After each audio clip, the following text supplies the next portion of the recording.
Super commando ध्रुव series महामानव। और लगभग आधे घंटे के बाद headquarter north pole mission. Hello India, headquarter north pole mission. हमने यहाँ पर एक डायनासोर। बस हमारे ट्रांसमीटर ने इतना ही संदेश ग्रहण किया है सर।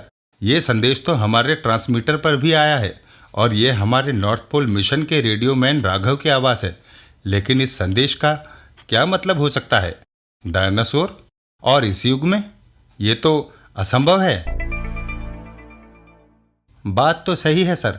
जहाँ तक मैं जानता हूँ, डायनासोर आज से 150 करोड़ साल पहले इस पृथ्वी पर पाए जाते थे। हाँ, और वे सारे के सारे अचानक ही खत्म हो गए। क्यों और कैसे, ये कोई नहीं जानता। इस संदेश से यह भी साफ है कि हमारा पूरा अभियान दल किसी भयानक विपत्ति में घिरा हुआ है।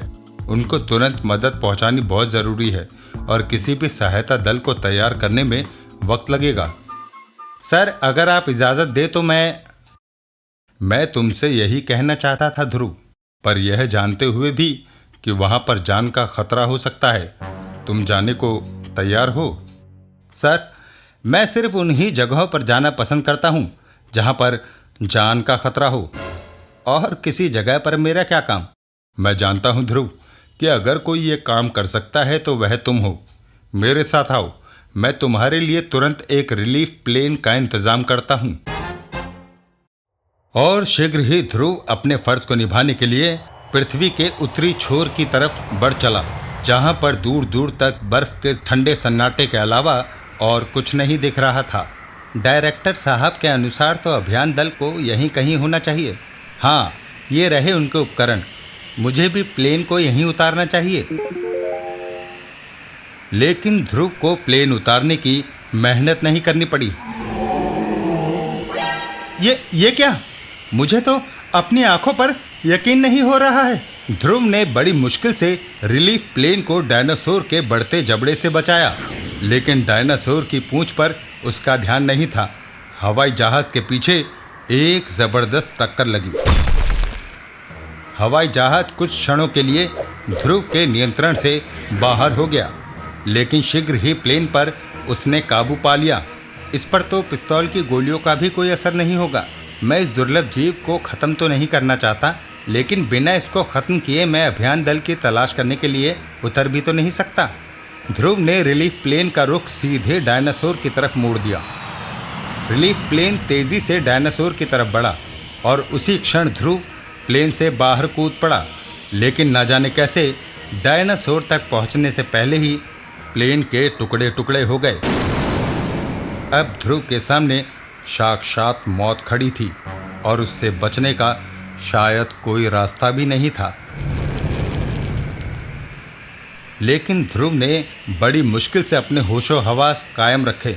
अब मुझको सिर्फ लोहे का ये रस्सा ही बचा सकता है, जिसका प्रयोग शायद यहाँ पर स्टेशन बनाने में किया जाने वाला था, लेकिन अब यह मेरी जान बचाने में काम आएगा। ध्रुव की शक्तिशाली बाहों ने लोहे के रस्से को डायनासोर की गर्दन तक उछाल दिया और फिर रस्से के दूसरे छोर को पकड़कर ध्रुव का बदन हवा में उछला। उसका सर्कस में सधा हुआ बदन फिरकी की तरह हवा में घूमने लगा और भयानक डायनासोर टायरेनोसॉरस की गर्दन एक मजबूत शिकंजे में कसने लगी। उसका दम घुटने लगा। आखिरकार उसके कांपते पैरों ने भी उसका साथ छोड़ दिया और डायनासोर का विशाल शरीर एक कटे हुए वृक्ष की तरह बर्फ पर आ गिरा। लगता है ये बेहोश हो गया। मेरी योजना सफल रही। इससे पहले कि ये बदसूरत होश में आए, मुझे इसको बांध देना चाहिए। और तभी शाबाश मानव, आज तुमने मुझे वह दृश्य दिखाया जो मैं कभी सोच भी नहीं सकता था। ये क्या? ऐसा लगता है मानो कोई मेरे दिमाग के अंदर बोल रहा हो। तुमको ठीक महसूस हो रहा है मानव। तुम इसको टेलीपैथी या मानसिक संपर्क कहते हो। अपने पीछे मुड़कर देखो। ध्रुव मुड़ा और वह आश्चर्य से जड़ हो गया। तुम कौन हो? आप बोलो मानव। अपने से बड़ों की इज्जत करना सीखो, खास तौर से उसकी जो तुमसे लगभग 200 करोड़ साल बड़ा हो।